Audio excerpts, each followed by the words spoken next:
Hello friend, नमस्कार। मैं आप लोगों के लिए प्रीवियस ईयर 2017 पटवारी परीक्षा के महत्वपूर्ण प्रश्न लेके आई हूँ। मेरा पर्पज़ है प्रीवियस ईयर के जो क्वेश्चन करवाने के। क्वेश्चन का हमको पैटर्न पता चल जाता है और उसी पैटर्न के हिसाब से पढ़ने में आसानी होती है। ये क्वेश्चन किस प्रकार से, कहाँ से, किस टॉपिक से ज़्यादातर क्वेश्चन पूछे जाते हैं। तो हमने जो भी एनालिसिस किया है अभी तक, उसमें से जो क्वेश्चन पूछे जाते हैं एमएस ऑफिस से पूछे जाते हैं।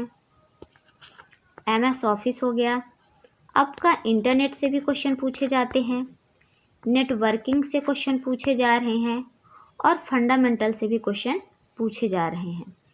इसके अलावा साइबर क्राइम से भी आजकल क्वेश्चन पूछे जा रहे हैं, ई कॉमर्स से भी क्वेश्चन पूछे जा रहे हैं।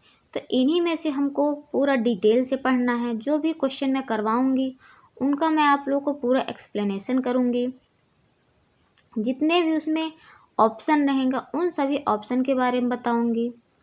अगर आप लोगों को मेरे साथ पूरे पेपर का एनालिसिस करना है, जो प्रीवियस ईयर 2017 में कम से कम 20 दिन एग्ज़ाम हुए थे, 20 दिन में से 2 शिफ्ट थे, तो कम से कम 40 सेट आपका पेपर रहेगा। पूरे 40 सेट मैं आप लोगों को करवाऊंगी और 40 सेट में क्या होगा, बहुत सारे क्वेश्चन की आप लोगों की तैयारी हो जाएगी। इस बार का जो एग्ज़ाम होगा लगभग 25 नंबर का कंप्यूटर के क्वेश्चन पूछे जाएंगे। तो हो सकता है उन्हीं में से रिपीट होंगे और आप लोगों का एक तरह से तैयारी हो जाएगी। कम से कम 25 क्वेश्चन तो आप लोगों को करना ही है। चलिए शुरू करते हैं। हमारा पहला क्वेश्चन है, ईमेल एप्लीकेशन में सीसी का पूर्ण रूप क्या है। देखिए, ईमेल के बारे में सभी लोग जानते होंगे, सभी ईमेल का यूज किए होंगे। जब भी हमको किसी को मेल करना होता है या कोई मैसेज करना होता है तो हमको सबसे पहले कंपोज करना पड़ता है। कंपोज ऑप्शन पे जाते हैं। कंपोज ऑप्शन पे जैसे ही जाते हैं तो हमको क्या करना रहता है, जिसको मैसेज करने उसकी ईमेल आईडी होना आवश्यक होती है। इसके अलावा अगर हम उसी मैसेज को किसी दूसरे व्यक्ति को भी करना है तो उसके लिए हम किसका यूज करेंगे, कार्बन कॉपी का यूज करते हैं। तो इसका सही ऑप्शन क्या होगा, कार्बन कॉपी। पहला ऑप्शन इसका सही होगा। इसके अलावा जब हम कंपोज करते हैं तो 3-4 हमें ऑप्शन दिखाई देते, 3 ऑप्शन दिखाई देते। टू में क्या होता है, जिसको हमको मेल करना है उसकी ईमेल आईडी होनी आवश्यक है। इसके बाद क्या होता है, सीसी का ऑप्शन आता है। सीसी का फुल फॉर्म क्या होता है, कार्बन कॉपी। ये जैसे यहाँ पे पूछ लिया है, सीसी का फुल फॉर्म पूछ लिया है। और जगह एक और होता है आपका बीसीसी। बीसीसी का फुल फॉर्म होता है ब्लाइंड कार्बन कॉपी। इसके द्वारा भी हम किसी को सेम मेल भेज सकते हैं। लेकिन सीसी और बीसी में मेन डिफरेंस ये होता है कि अगर हम किसी को मेल भेजते हैं तो सीसी का जो मेल होता है टू और सी, मतलब एक व्यक्ति से दूसरे व्यक्ति में वो उनका ईमेल एड्रेस दिखाई देता है। जैसे अगर हम इन दोनों में अगर मैसेज करते हैं, अगर हम सीसी को मैसेज करते हैं तो टू वाले को पता, सीसी का ईमेल एड्रेस टू वाले को, दूसरे व्यक्ति को मतलब पता होता है। लेकिन बीसीसी में क्या होता है, किसी दूसरे व्यक्ति को ईमेल आईडी या ईमेल एड्रेस नहीं पता होती है। हमारा अगला क्वेश्चन है, इनपुट डिवाइस नहीं है, कीबोर्ड, माउस, प्रिंटर, जॉयस्टिक। देखिए, कीबोर्ड, माउस और जॉयस्टिक ये हमारे इनपुट डिवाइस है।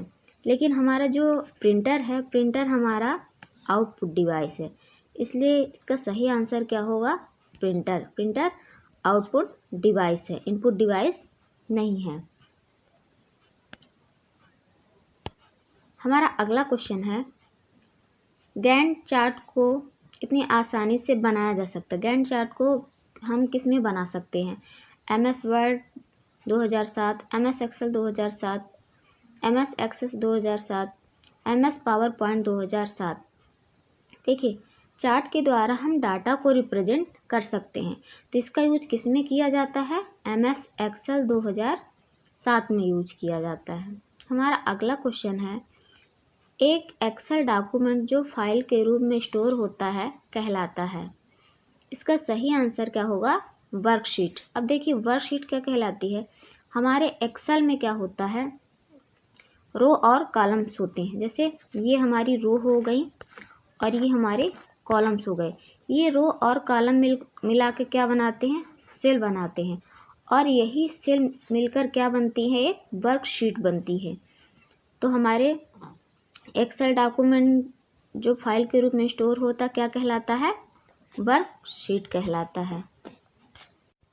हमारा अगला क्वेश्चन है, MS वर्ड में टेक्स्ट को अंडरलाइन करने के लिए कौन से शॉर्टकट की होती हैं।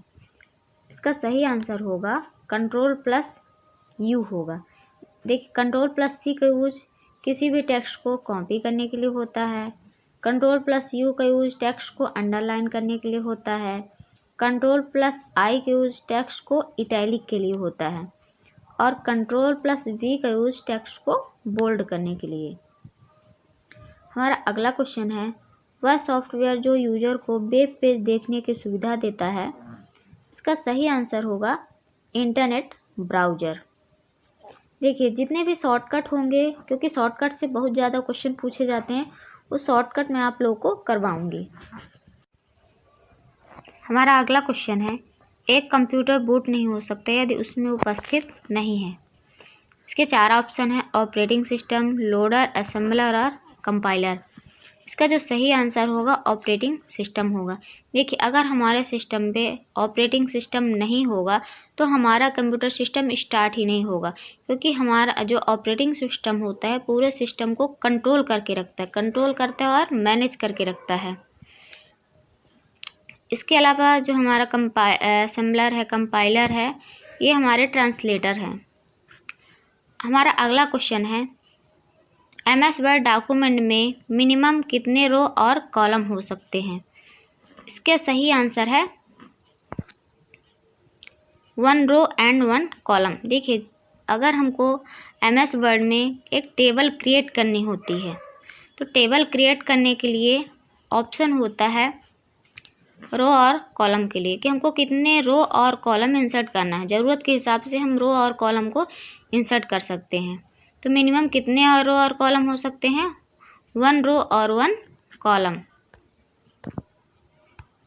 हमारा अगला क्वेश्चन है, MS वर्ड 2007 में किसी कैरेक्टर के साइज बदलने के लिए किस मेनू का यूज किया जाता है।